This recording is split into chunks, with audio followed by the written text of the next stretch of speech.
Semua ada dalam kehendak Tuhan. Ya, waktu saya belajar hari-hari ini, waktu saya siapkan khotbah, Tuhan siapkan setiap kita hari-hari ini, saudara, menyambut kedatangan Tuhan. Menyambut apa? Kedatangan Tuhan. Ya, firman Tuhan katakan hari-hari terakhir akan semakin buruk atau baik? Semakin buruk.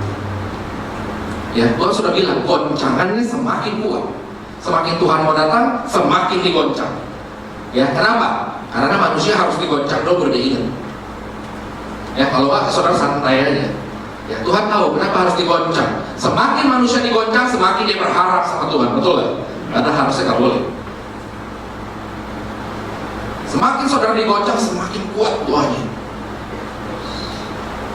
Semakin saudara digoncang, semakin kuat puasanya. Ada amin? Semoga saudara semakin kuat.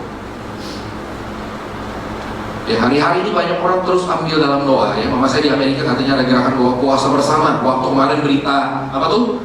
Perang, saudara ya, doa puasa, rally doa puasa bersama di seluruh gereja di Amerika. Kenapa? Takut perang. Takut perang Amerika sama Iran kemarin ya, saudara ya. Kalau perang bisa kacau. Ya, rally doa puasa bersama semua. Tapi ada dalam rencana dan kehendak Tuhan. Saudara, bagaimana kita menyikapi hari-hari ini? Ya, saya belajar hari-hari ini, Tuhan kenapa Tuhan izinkan? Ya, saya sudah cerita kalau yang datang khotbah saya bulan lalu, saya mimpi Tuhan, kalau Tuhan mau datang, ya, saya percaya Tuhan pasti rindu banyak orang ikut Tuhan, betul? Kalau Tuhan mau datang, saudara rindunya ikut Tuhan apa ikut yang waktu saya khotbah itu? Ya, saudara mau ikut barisan yang neraka, atau saudara mau ikut Tuhan? Ya, hari-hari ini banyak orang nggak sadar.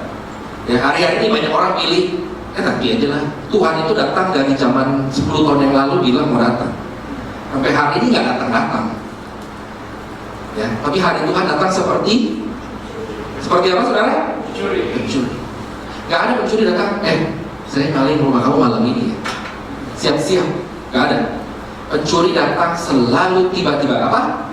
Tiba-tiba. Ya, jadi nggak ada yang tahu. Ya, hari Tuhan datang seperti pencuri. Kita nggak ada yang tahu kapan, kita nggak ada yang tahu kapan saatnya tiba, kita nggak. Ya, itu sebabnya Tuhan selalu bilang berjaga-jagalah hidup. Ya, hari-hari ini saudara tahu, saudara lihat goncangan demi goncangan di tahun 2020 terjadi. Di Januari sudah saya list beberapa banyak itu, saudara ya. Kemarin di grup WA Fakultas Kedokteran, saya nggak tahu benar atau enggak, beredar lagi virus baru, bukan virus baru sih, virus flu burung mulai lagi. Saya nggak tahu, kita lihat nanti. Ya, virus nCoV belum selesai, virus flu burung keluar. Ya, kita nggak tahu virus apa lagi besok keluar. Ya, saudara takut? Ya, waktu yang di rumah sakit Metro, hebohnya bukan main, saudara, semua di termometer. Di saudara semuanya lewat, nggak boleh lewat. Pokoknya lewat harus suhunya di bawah, karena kan kalau demam curiga suspek virus corona. Ya, semua terlibat. Ya, pakai baju 1 lapis, 2 lapis, ya, maskernya harus 2, tutup kepalanya 2, saking takut, saudara ya. Waktu saya jaga itu karena bukan pasien anak ya, pasiennya pasien dewasa. Ya, yang di atas yang menjaga pasien anak berdoanya apa? Jangan ada pasien anak demam tinggi, jangan ada. Karena takut virus corona juga ya. Nanti semua heboh di rumah sakit. Ya, walaupun negatif hasilnya. Tapi ada Filipina ada satu terjangkit virus corona ya. Saudara tahu satu virus saja bisa bikin satu heboh dunia, betul? Betul, saudara? Satu virus saja bisa bikin satu heboh satu dunia sekarang. Bagaimana kita anak-anak Tuhan? Ya, bagaimana kita anak-anak Tuhan? Boleh di slide. Waktu saya siapkan khotbah ini, ya saudara, saya kasih tema ini kan ya. Temanya keintiman dengan Tuhan, dan kebetulan temanya knowing God. Yang tahu siapa Tuhan saudara. Ya. Saudara tahu siapa Tuhan saudara? Tuhan Yesus. Ya. Terus, saudara kenal Tuhan Yesus saudara? Sudah tahu? Ya. Saya bingung waktu saya siapin, kenapa Tuhan saya harus kenal Tuhan? Karena tahu sama kenal beda, betul nggak? Tahu sama kenal beda. Kalau tahu, saya tahu Bapak Presiden. Tapi saya nggak tahu Bapak Presiden sukanya makan apa. Betul? Saya nggak tahu. Ya. Gimana bisa kenal? Sudah sering bercerita, sering ketemu. ya kan? Tahu kebiasaannya apa, ya kan? Kalau sudah punya sahabat berdua, tahu sama kenal beda. Kalau kenal sudah tahu kebiasaannya apa, sukanya makan apa, ya kayak Pastor Gersom sama Ibu Devi, pasti tahu lah Pastor Gersom sukanya makan apa, ya kan? Nggak tahu jajan Devi nggak tahu, tahu kan ya, sukanya makan apa, tahu, ya kan? Nggak mungkin nggak tahu, ya sukanya hobinya apa, pasti tahu. Terus sudah tahu, sudah nggak? Permukaan aja. Tadi waktu saya siapin khotbah ini Tuhan, Tuhan mau sampaikan apa sama jemaat Tuhan sore malam hari? Tuhan cuma bilang satu, saudara. Saudara harus kenal siapa Tuhan, saudara. Termasuk saya. Ingat, kalau saya bilang, saya selalu bilang, firman Tuhan sama pedang bermata dua, bukan cuma buat saudara, sama yang menyampaikan firman Tuhan di depan. Ya, jadi saudara harus kenal siapa Tuhan, saudara. Ya. Banyak orang Kristen jadi orang Kristen udah lama, tapi nggak kenal siapa Tuhan. Ya, siapa Tuhan dia nggak tahu. Ya, kita baca ya. Yeremia 1 ayat 5. Baca ya, 2, 3. Sebelum aku membentuk engkau dalam rahim ibumu, aku mengenal engkau. Dan sebelum engkau keluar dari kandungan, aku telah menguruskan engkau. Aku telah menetapkan engkau menjadi nabi bagi bangsa-bangsa. Jadi Tuhan sebenarnya udah kenal saudara. Ya, dia bilang kok, aku telah mengenal engkau sebelum aku membentuk engkau dalam rahim ibumu. Jadi kalau saudara hari ini ada di Filipina, apakah Tuhan sudah tahu? Tuhan sudah tahu. Apa yang saudara alami hari ini, Tuhan sudah tahu. Saudara, saya mungkin berpikir waktu saya siapin khotbah ini, berarti Tuhan sudah tahu ya, saya hari ini ada di Filipina. Hari ini saya berdiri jadi dokter, Tuhan sudah tahu. Sebelum membentuk engkau dalam rahim ibumu, katanya. Ya, Tuhan sudah kenal hidup saudara. Ya, jadi kalau Tuhan sudah kenal hidup saudara, ya kenapa kita mesti takut? Kenapa kita mesti khawatir?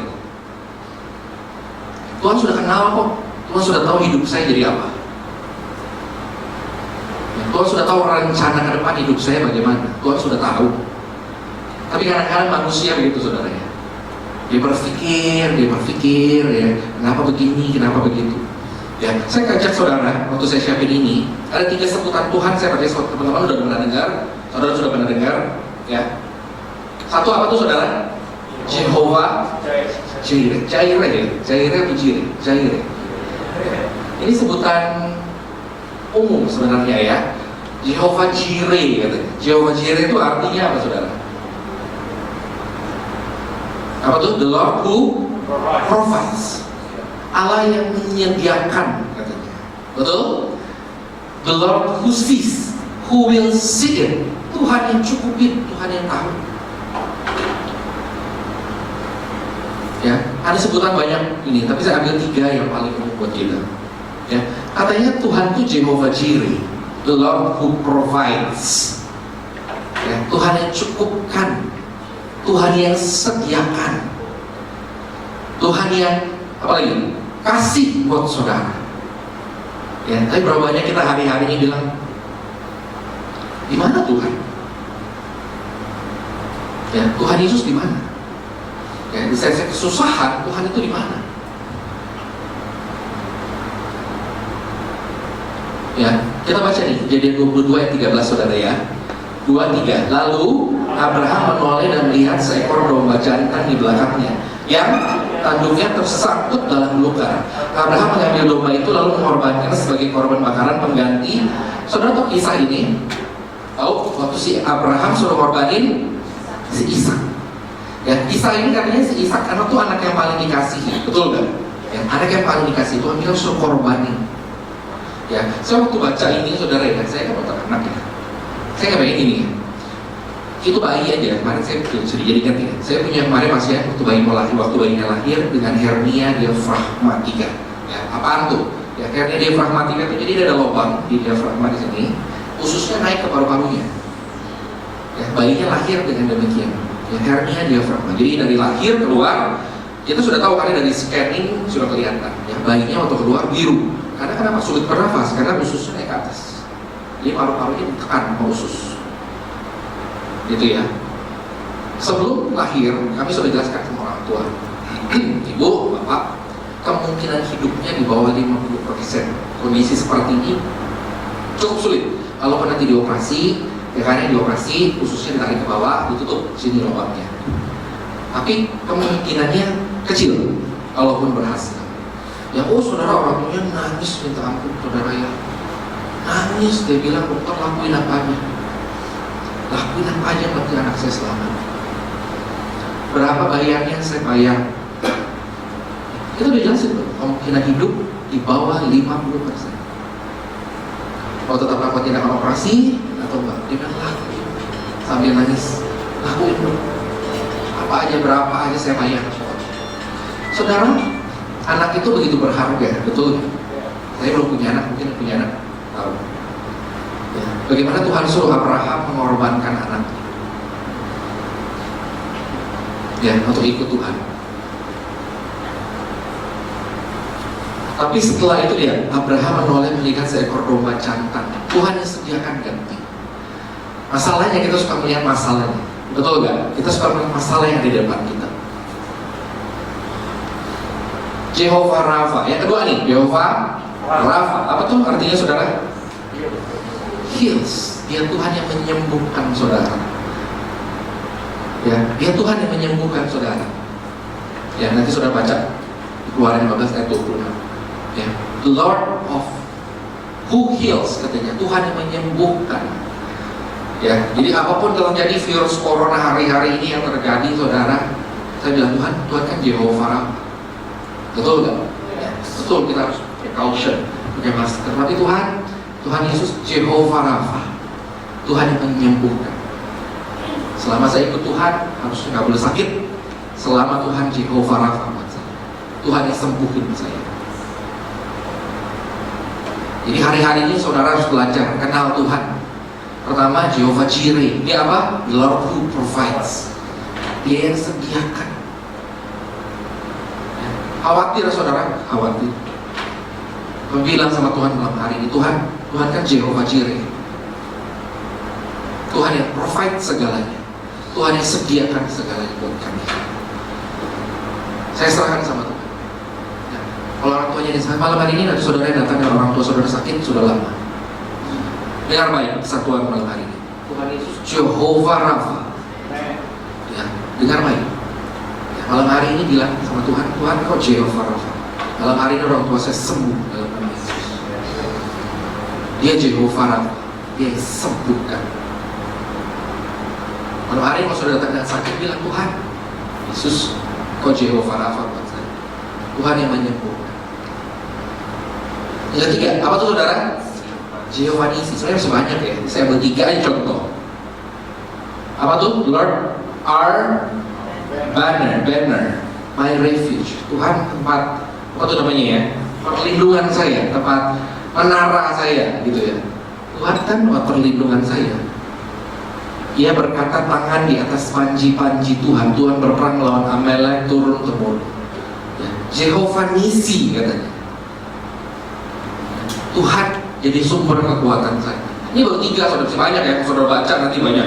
Ada Jehovah Sikenu, apa tuh ya? Ada Jehovah Shalom, Sang Damai, masih banyak lagi dan sebagainya. Ya, saya cuma ambil 3 contoh kalau saudara kenal Tuhan, saudara. Waktu saya baca ini, saya bilang Tuhan bagikan. Ya Tuhan bilang bagiin. Ya. Harusnya kita perlu khawatir nggak, saudara? Kita punya Jehovah Jireh. Tuhan yang sediakan buat saudara. Dan kita punya Jehovah Rafa, dia sembuhkan. Kita punya Jehovah Nisi, our strength, our banner. Tapi hari-hari ini, saudara dan saya juga, ya, banyaknya apa? Khawatir, betul? Banyaknya takut, ya. Sehingga ketakutan membuat kita tidak berfokus pada Tuhan. Mata saudara berubah, tidak memandang kepada Tuhan. Ya, jadi saudara hati-hati. Ya, kenal Tuhan saudara. Siapa Tuhan? Ya, kenapa sih kita susah? Ya, pertama, kenapa kita nggak bisa kenal? Pertama, saudara tidak percaya. Siapa dia? Saudara tahu siapa dia nih? Siapa dia? Si Petrus. Si Petrus itu namanya katanya Kefas. Apa? Kefas artinya batu karang. Kenapa? Karena Tuhan bilang di atas batu karang ini Tuhan dirikan gereja, betul nggak? Petrus tuh benar dipercaya. Kenapa dia bisa nggak jalan di atas air?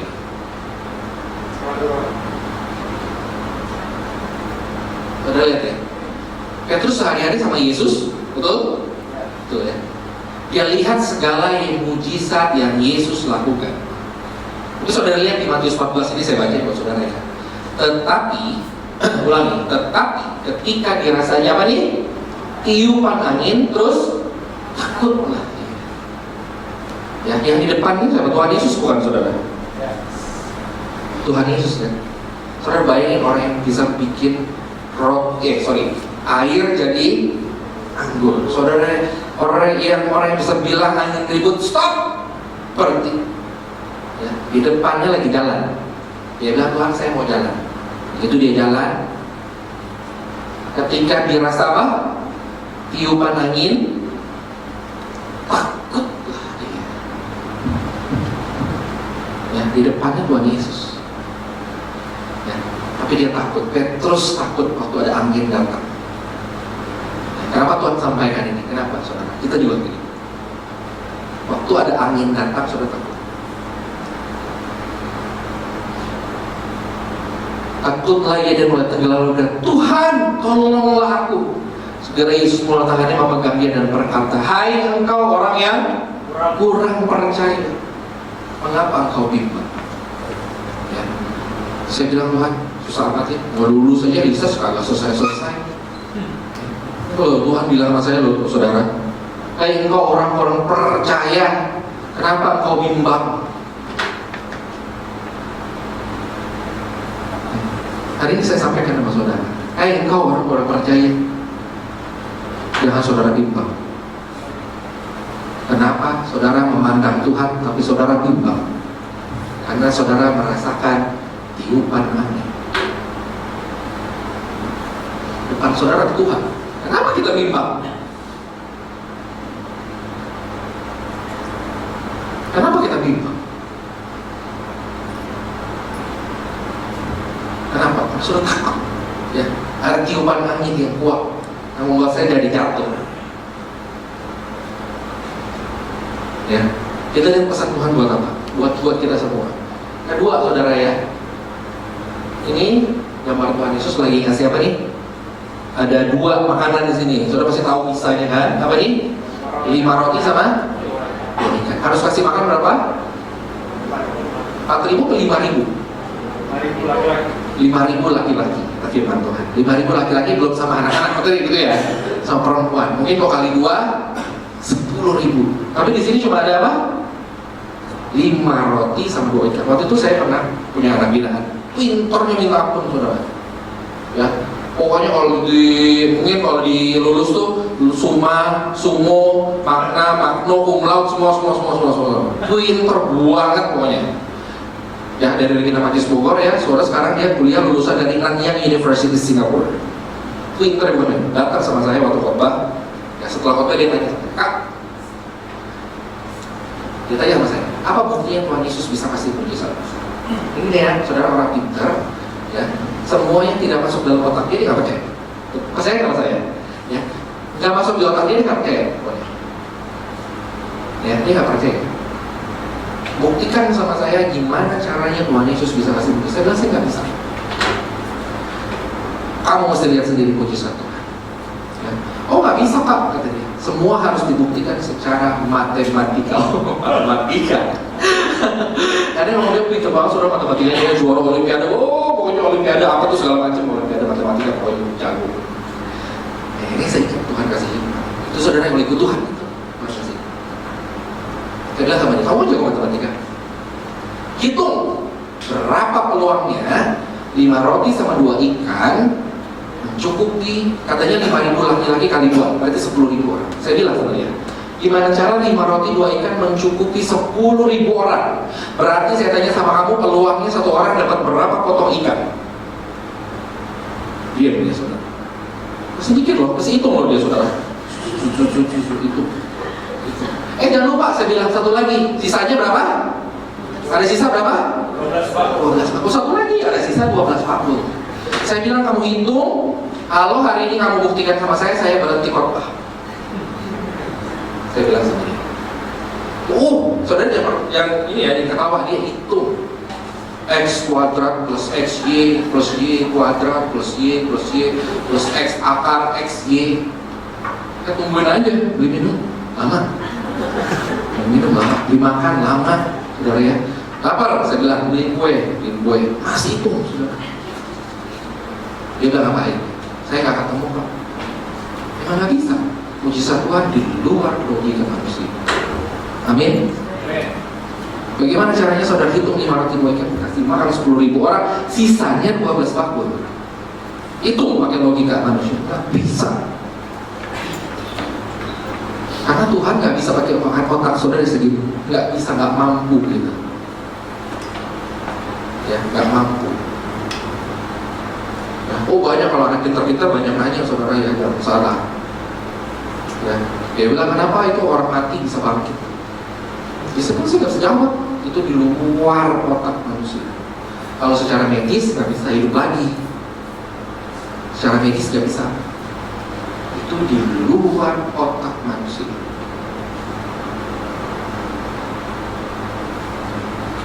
Nah, kalau Tuhan yang saudara sembah ini bisa lakukan di luar otakmu, ya kenapa saudara takut? Ya saudara dan saya, kenapa kita takut? Kalau Tuhan yang saudara sembah di depan ini, ya, dia bisa lakukan jauh dari apa yang saudara pikirkan. Kenapa kita takut? Ya. Waktu saya siapin khotbah, Tuhan bilang sampaikan jemaat Tuhan sore hari ini. Saudara datang malam hari ini ada yang takut dengan pekerjaan saudara. Saudara lagi bingung mau di sini atau mau pulang. Tuhan dengar baik pesan Tuhan. Kenapa saudara takut? Jehovah Jireh, God is provide, He will provide. Kalian punya sakit, bilang Tuhan kan Jehovah Rafa. Tuhan yang nyembuhin. Ya. Kenapa? Karena kita selalu pandang ini. Betul gak saudara? 5 roti sama 2 ikan yang kita pandang. Ya Tuhan cuma 5 roti 2 ikan, gimana cara makannya? Ada 10.000 orang yang kelaparan. Ya, jawab mereka apa nih? Yang ada pada kami di sini hanya 5 roti sama 2 ikan. Ya, yang ada Tuhan cuma 5 roti sama 2 ikan. Tuhan kayak gini nggak bisa. Ya, Tuhan kalau pakai pikiran saya nih Tuhan, nggak mungkin nih saya bisa. Kenapa terbatas kita jadi kenal Tuhan? Karena saudara mikirin masalah yang di depan, ya, bukan melihat. Ya, karena terbatas kita cuma mikirin itu aja, masalah aja. Dan yang kedua, saudara harus jangan pada pandang masalah, pandang Tuhan. Ya. Yang ketiga apa nih saudara? Baca ya, Yesaya penting, Yesaya 59 ayat 1 dan 2. Baca ya, 2, 3. Sesungguhnya Tuhan tidak kurang panjang untuk menyelamatkan, dan pendengarannya tidak kurang tajam untuk mendengar, tetapi memisah antara kamu dan Allahmu ialah segala kejahatanmu, dan yang membuat dia menyembuhkan di hadapan kamu sehingga ia tidak mendengar ialah segala dosa. Hati-hati saudara ya. Saya tidak pernah lupa, ini makanya saya kasih lagi gambarnya, sudah ingat ya. Saya tidak pernah bisa lupa ini mimpi sampai hari ini. Tiap kali saya dosa itu minta ampun. Ya, jangan sampai berakhir model begini nih. Ya, neraka, api kekal. Kenapa kita nggak bisa mengalami Tuhan? Kadang-kadang kita bikin dosa. Kita hidup di dalam dosa. Ya sudah dengar baik malam hari. Tinggalkan dosa. Tinggalkan dosa. Memandang kepada Tuhan. Ya, kadang-kadang saudara tidak bisa lakukan apapun, tidak bisa terima apa yang dari Tuhan karena dosa saudara. Jadi hari-hari ini Tuhan mau ajarin kita, kenapa saudara mesti khawatir? Ya, kenapa kita mesti khawatir? Ya, gimana cara kita kenal Tuhan? Tadi udah dikatakan jangan ada dosa. Segala dosa. Ya. Saya jadi ingat satu pujian. Pastor Gerson boleh minta tolong? Saya jadi ingat satu pujian saudara ya.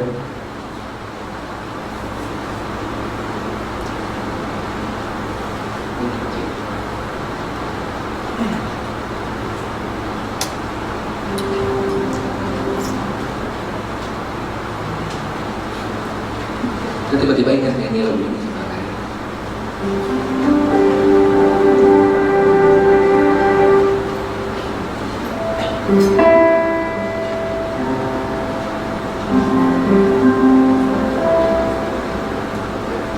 Oke saudara, saya tiba-tiba nyanyi lagu ini ya. Kita pakai berdiri, saudara.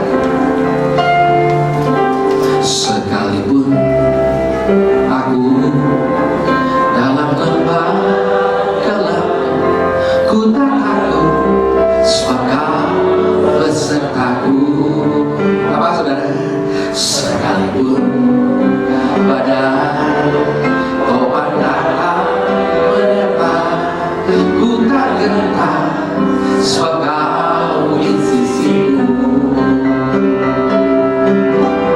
Aku percaya berkat-Mu atasku melimpah. Apa saudara? Kebajikan, kemurahan selalu mengikutiku. Ku puji, ku sembah. Sekali lagi saudara ya. Sekalipun aku dalam lembah, katakan saudara, ku tak takut, sebab Kau besertaku. Sekalipun badai topan datang menerpa, kami tidak pernah gentar Tuhan, sebab Kau di sisiku. Oh, kami percaya. Aku percaya berkat-Mu atasku melimpah. Kebajikan, kemurahan selalu mengikutiku. Ku puji, ku sembah Kau Tuhan. Aku percaya. Kami percaya Tuhan, berkat-Mu atas kami melimpah Tuhan.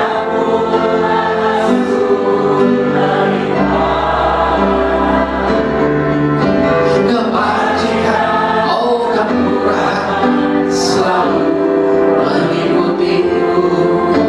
Ku puji, ku sembah Kau Tuhan. Amin saudara. Kita duduk kembali dalam hadirat Tuhan. Terima kasih Pastor Yesus.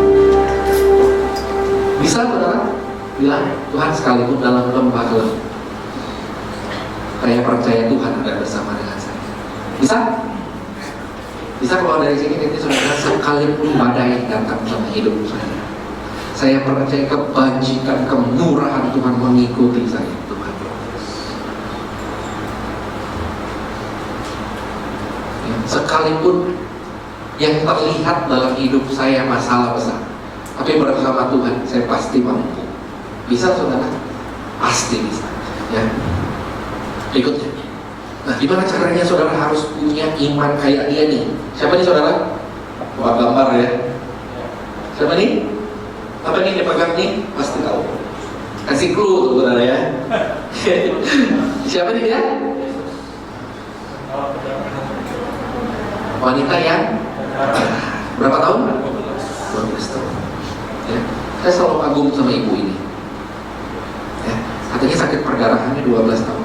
Nah beda sama wanita menstruasi. Berapa lama kali saudara berapa lama menstruasi? 1 minggu, 2 minggu? Nah kalau paling lama bisa kali ya, lama kali ya. Dokter Tina bisa kali ya, berapa lama? Sebulan bisa? Hah? Enggak, maksudnya tanya sama Dokter Tina yang objin ya. 8 hari maksimum.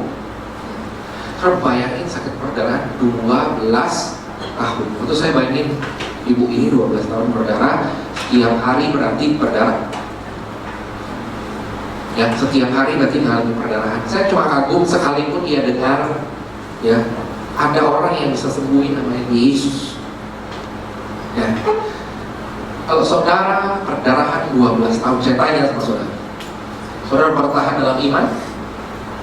Kalau saudara bilang, kapan saya dipanggil Tuhan aja udah nggak sanggup lagi. Ya, saudara wanita mesti ganti pembalut, betul nggak? Saudara mesti ganti 12 tahun setiap hari. Bisa bayangin? Nggak berhenti, gitu ya. Saya coba tanya sama saudara, saudara bisa bilang, ada siapa yang bisa sembuhin saya? Atau saudara bilang, Tuhan kapan saya dicabut aja? Saya pulang ke rumah Bapak, udah nggak sanggup lagi Tuhan. Hari-hari ini berapa banyak saudara yang bilang, Tuhan, saya udah diambil aja, saya udah nggak sanggup lagi hidup.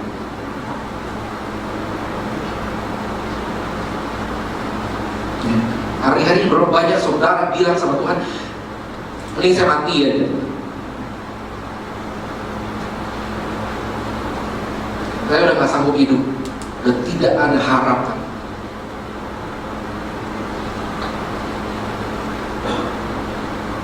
Ya, sudah tidak ada harapan lagi buat saya. Mendingan saya mati. Tapi si wanita, katanya perdarahan Alkitab catat wanita ini tidak begitu. Begitu dia dengar, dia bilang, asal saya keluar, apa tuh saya jamah jubahnya aja saya sembuh. Ya, asal saya jamah jubahnya saya sembuh. Saya kagum sama ibu ini, walaupun mungkin ada yang kasih tahu dia. Tapi saya kagum. Mungkin kalau saya sakit terus 12 tahun, saya nggak tahu mampu atau enggak. Ya, kalau saudara sakit terus setiap hari 12 tahun itu mampu. Ya, saya kagum sama dia bilang, saya keluar, saya jamah jubahnya, saya sembuh.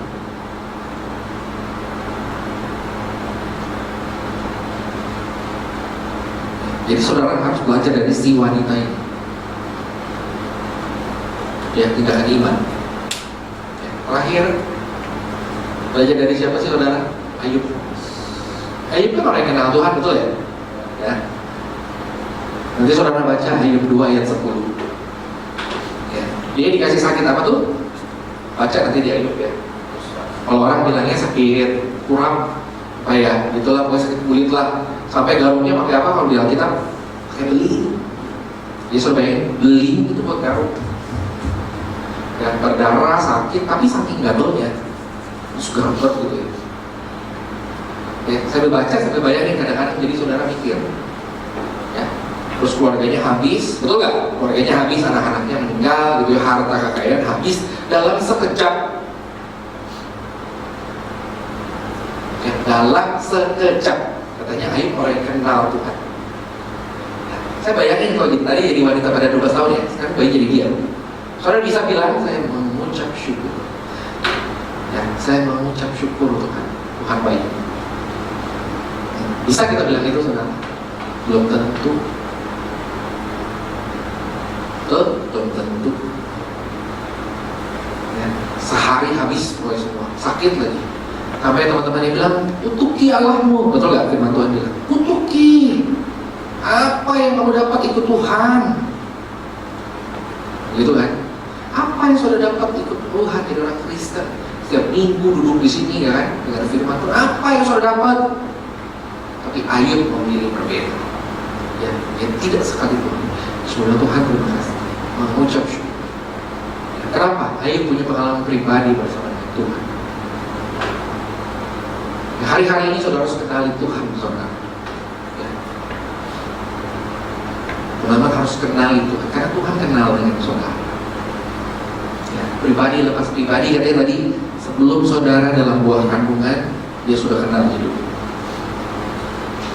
Hari-hari ini saudara belajar supaya saudara mengerti satu ya, saudara harus punya iman seperti si wanita perdarahan 12 tahun supaya saudara kenal Tuhan saudara. Yang dua, saudara harus punya diri karakter Ayub. Ya, apapun boleh terjadi hari-hari ini saudara, tapi ingat semua adalah rencana dan kehendak. Amin saudara. Amin. Kita bangkit berdiri. musik